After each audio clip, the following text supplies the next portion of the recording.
Okay, let's unpack this. We're diving deep today into a stack of sources that you provided, listener. That's right. All about finding alternatives to Etsy, specifically for print-on-demand businesses. Yeah. So what we're going to do is basically pull out the most important nuggets, the key insights from this material. Give you a clear picture of, well, what's out there beyond Etsy. Exactly. Because it seems like a lot of sellers are looking. Yeah, that trend comes through really clearly in the sources. Lots of POD folks are either leaving Etsy or, actively looking around. And it sounds like fees and maybe who actually controls your shop are big reasons why. Those seem to be the main drivers mentioned. Yes, control is a big one. Right. So our goal here isn't to say, Platform X is the best. No, definitely not. It's more about walking you through the different options that came up in this specific material.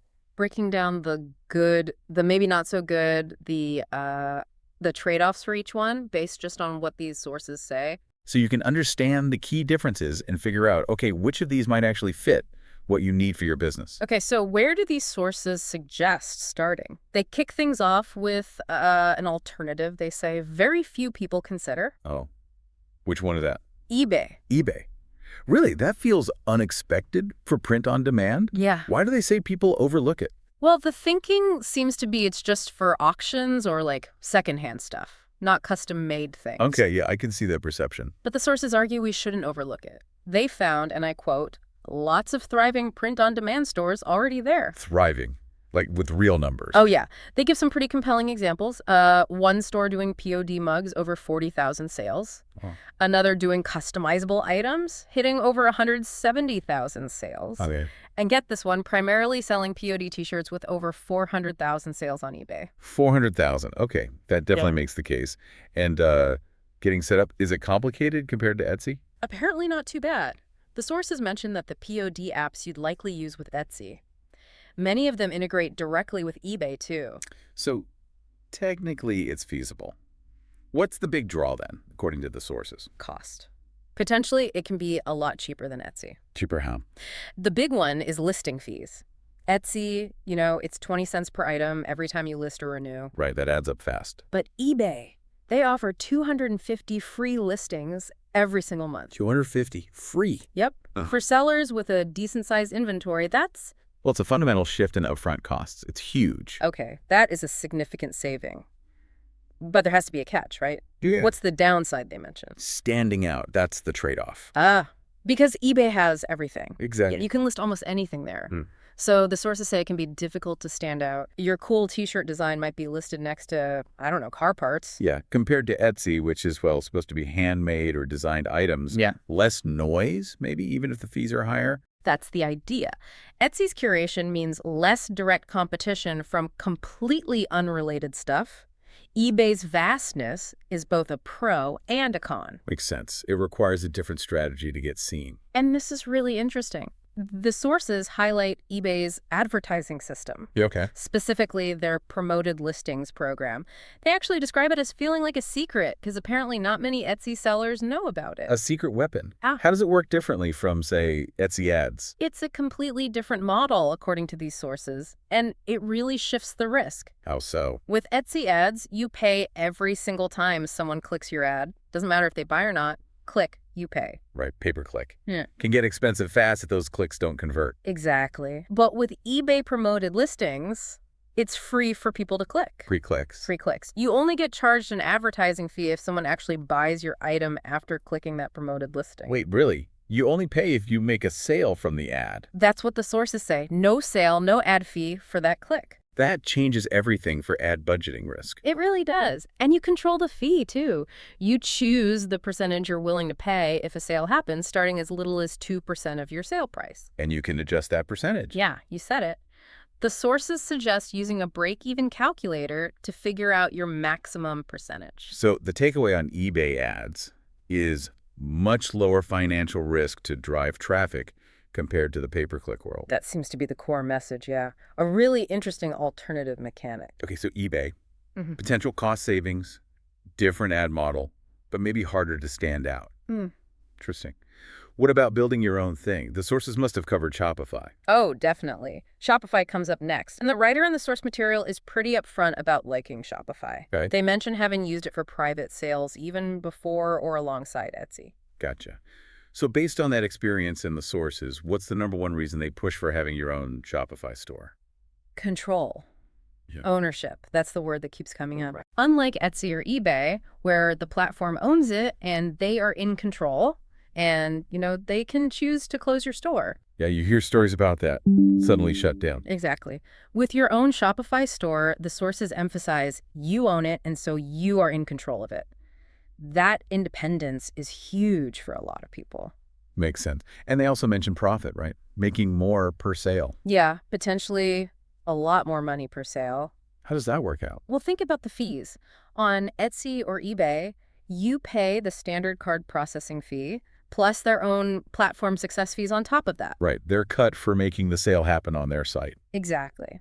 On your own Shopify store, it's mainly just the card processing fees, plus your flat monthly hosting fee for the Shopify service itself. Ah, so the hosting fee is fixed, but the extra percentage per sale isn't there. Right. So if you're selling a decent volume, that flat hosting fee spread across many sales becomes much smaller per item than the percentage fees on the marketplaces. Your margin per sale can be significantly higher. Okay. Control, higher profit potential. Right. What's the big trade-off? It sounds like traffic, right? Bingo, that's the flip side. Marketplaces like Etsy and eBay charge those higher fees, partly because they spend a ton on their advertising to bring shoppers to the platform. They bring the eyeballs.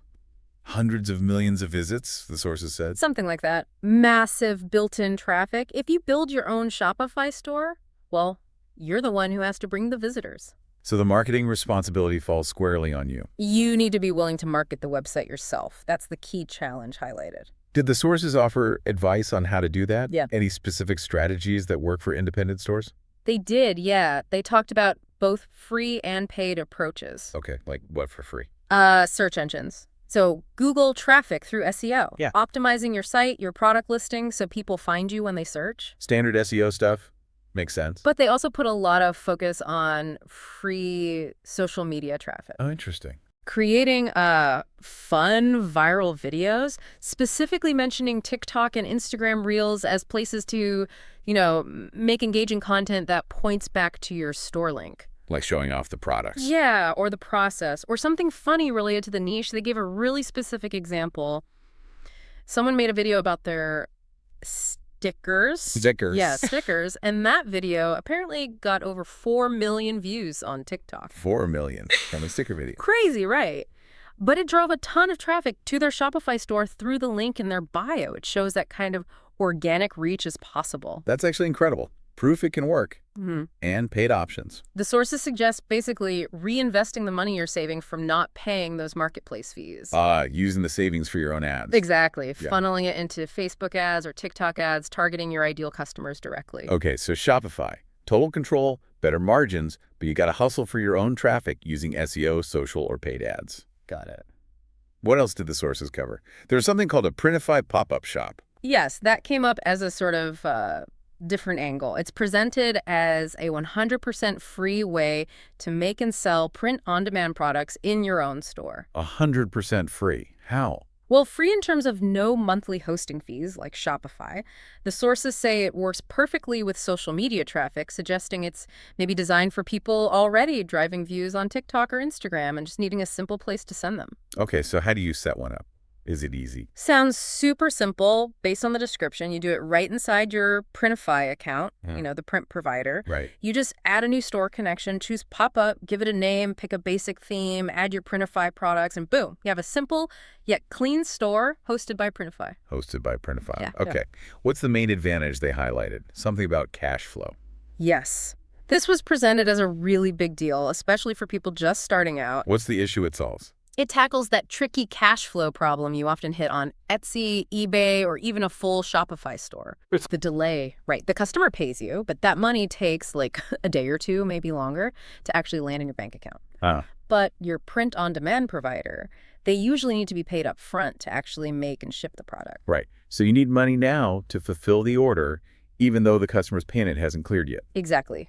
You either need savings or you float it on a credit card, the source mentioned, using an Amex for travel rewards as a workaround. Yeah, I saw that, paying it off once the customer funds arrive. Yeah, But not everyone has that buffer or wants to use credit. precisely. And that's where the Printify pop-up, according to the sources, is different. Oh. Because the store is on Printify's platform and they handle the payment processing directly, they can access those payments immediately and deduct shipping and production costs from them. So they take their costs out right away from the customer's payment. Yep, meaning you don't have to cover this upfront. Okay, that is pretty cool. Yeah. That solves a major headache for bootstrapping sellers. No need for that upfront float.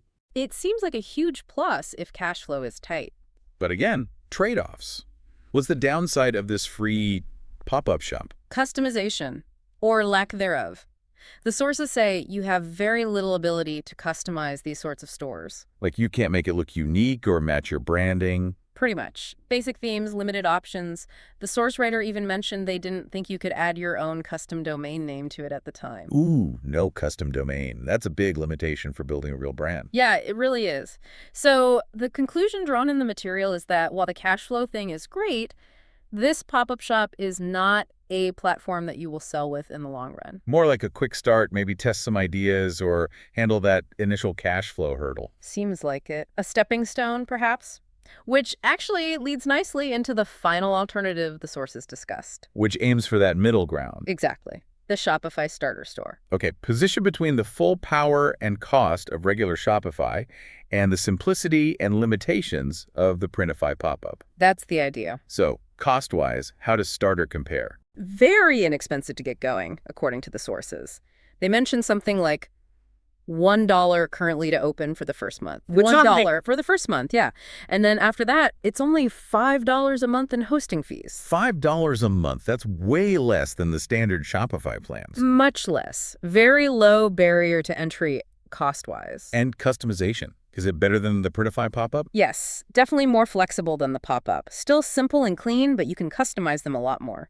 And critically, can you use your own domain name? Yes, that's a key difference highlighted. You can add in any custom domain name that you like, so you get that proper branding that the pop-up lacks. Okay, $5 a month and your own domain. That sounds appealing. Is it hard to set up? The sources make it sound surprisingly easy, like really fast. Walk me through the steps they outlined. Okay, so sign up for Shopify. You can apparently skip their initial survey, set your login details. Then you add your print-on-demand app like Printify or Printful from the Shopify App Store. Install the app. Connect your POD account. Right. Then you create or push your products through the app, just like you normally would. Okay, products are in. What about making the store look decent? You use Shopify's customized tool. It's simplified for the starter plan, but you can add your logo. Canva was mentioned for making a free logo. Yeah, good free option. You can customize the colors they used. A coffee bean brown example. Add a footer blur effect, put in your social media links. Basic branding stuff. So you can make it look like your brand, not just generic. Exactly. Then a few setup details. Edit the sharing info. That's the title and description people. See if you share the link. Right, the meta description. They suggested AI for help with writing that. Yeah, we mentioned using ChatGPT, Gemini, or Copilot to whip up something decent quickly. Then set up Shopify payments. Usually just select sole proprietor, fill in your legal info. And choose the plan, the $1 then $5 one? Yep. And then the domain. You can use the default Shopify one, but they recommended getting your own. Highly recommended it. You buy it right inside Shopify settings. Settings.domains.purchase. And the cost for a domain. They mentioned the cheapest option, a store domain, was about $9 for the first year. Okay, so maybe $10 total setup cost for the first month. $1 hosting plus $9 domain. Roughly, yeah. Then you just go in and remove the store password protection. And you're live with your own branded store. That's the process described. And they claimed you could do all of that, get a professional-looking store up in less than 5 minutes. 5 minutes for $10. That's Yeah. pretty slick for launching your own branded presence. Seems very efficient. And they specifically noted it's extremely well optimized and designed for mobile traffic conversions. Ah, so it pairs well with driving traffic from places like Instagram and TikTok, where people are mostly on their phones. That seems to be the strong suggestion, yeah. Combine the low-cost, mobile-friendly store with those social media traffic strategies. Okay, that Shopify starter really does sound like a compelling middle ground. Speed, low cost, your own domain. Fills that gap nicely between the free but limited pop-up and the more involved, full Shopify plan. Right. So let's try and pull all these threads together. We've looked at eBay, full Shopify, Printify Pop-Up, Shopify Starter. Each with its own distinct advantages and disadvantages, as highlighted by the sources. And that core message came through again and again in the material. Each different platform has its own pros and cons. Yeah, they were really clear. eBay isn't better than Etsy, and Etsy isn't better than Shopify, and Shopify isn't better than eBay. Each is just different. So the crucial thing for you, the listener, isn't finding the best platform overall. No, it's about asking which platform's specific set of pros and cons, based on what we've discussed from these sources, match up best with what you want or what you need right now. Your specific goals, your resources, your technical comfort level, maybe. Exactly. What fits your situation? So it really means weighing those fundamental trade-offs we unpacked, doesn't it? It does. Like, do you value that built-in marketplace traffic more? Or is the freedom and control of owning your platform the priority? Is minimizing initial setup costs the most important thing? Or are you more focused on lower ongoing transaction fees? How much customization do you really need versus just wanting something quick and easy to launch? And that cash flow point. How critical is it for you that the platform handles upfront production costs, like the Printify pop-up does, versus you needing to manage that float yourself? These aren't small details. They really shape how you'd operate the business. Absolutely. It shows there's quite a range of options beyond just, sticking with Etsy or jumping straight to a full Shopify build. Lots of nuances. Definitely. So maybe the final thought to leave you with as you mull over these alternatives. Yeah. Think about how those underlying mechanics we talked about, like the difference between pay-per-click ads on Etsy versus pay-on-sale ads on eBay, or how Printify Pop-Up handles payments versus Shopify Starter, aren't just technicalities. Right. They have real-world impact. They can fundamentally change how you run things day to day, how you manage risk, how you scale. Which of those underlying ways of working feels most aligned with where you are right now, with your resources, and where you ultimately want to take your print-on-demand business?